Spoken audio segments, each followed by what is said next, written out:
So the boring thing, on the one hand, it has to do with a certain staleness in our lives that just comes from compulsively repeating stuff and basically being too timid about being alive.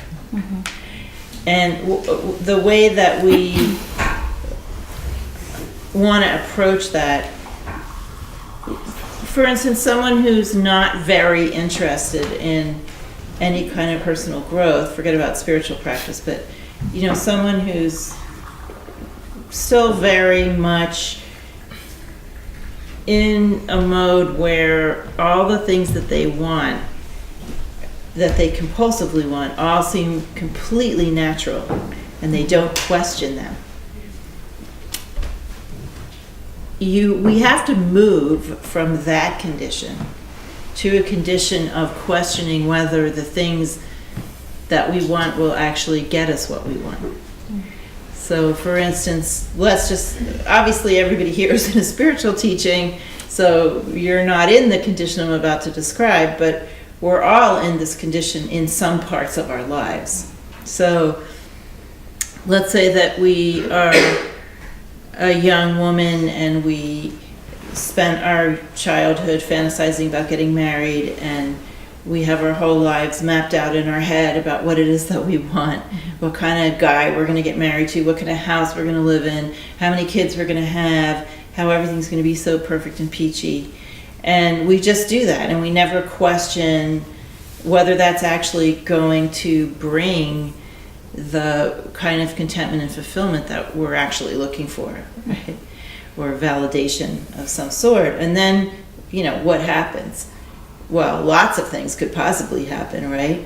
The perfect guy doesn't come along, or we find out we can't get pregnant, or we don't have as much money as we thought we needed to materialize our dream, or it all seems like it's going well and then all of a sudden our partner has an affair, or it's much harder than we thought it was going to be, and we have the perfect house, we have the perfect partner, and then we have a baby, and it's like, OMG, I have to take care of this other person, and it's very hard.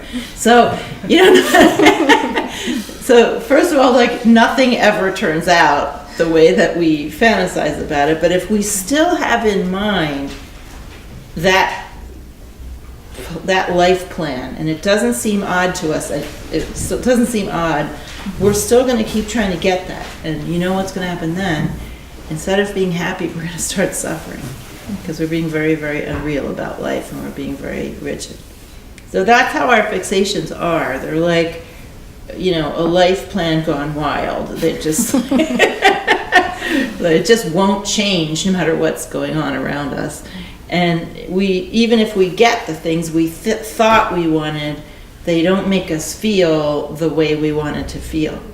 So at some point we have to recognize that. Now, some people come into this world with that sense of dissatisfaction, but dissatisfaction, and as Trungpa said, and somebody quoted on Slack today, heartbreak are absolutely required. The heartbreak that Trungpa is talking about is the heartbreak of recognizing that the things you wanted aren't going to get you in the condition you wanted to be in. There's nothing in our ordinary lives that brings anything but temporary contentment. Sometimes that temporary contentment is a profound experience, but it doesn't last. Things happen. That ordinary contentment gets broken, it gets interrupted, and then we what happened? I had it all organized perfectly, right? So at a certain point, we have to recognize that not only the things we desire in ordinary terms, not only do they only bring us temporary satisfaction, temporary happiness, temporary pleasure, but the thing that we wanted can't be gotten through those things, and the relentless search for those things is not our fate. It is not what's natural necessarily. It is not a search for freedom. The search itself is a prison.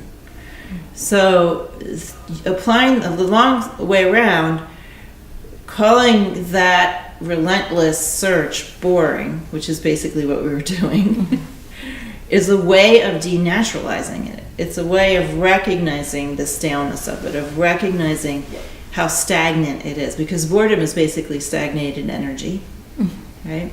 Boredom is a condition like this. There's a lot of energy, but it won't go anywhere, right?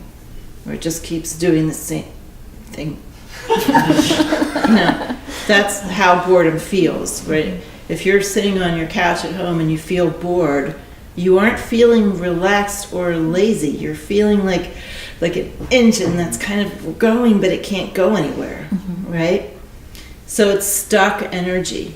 And calling our ordinary stuff that we do and desire boring is a way of prying ourselves away from the feeling that it's all natural and right, and those are the things we should be doing and should be wanting, right? So it's kind of a joke on ourselves, right? It's self-ironic, basically, to say that. It's growing on me.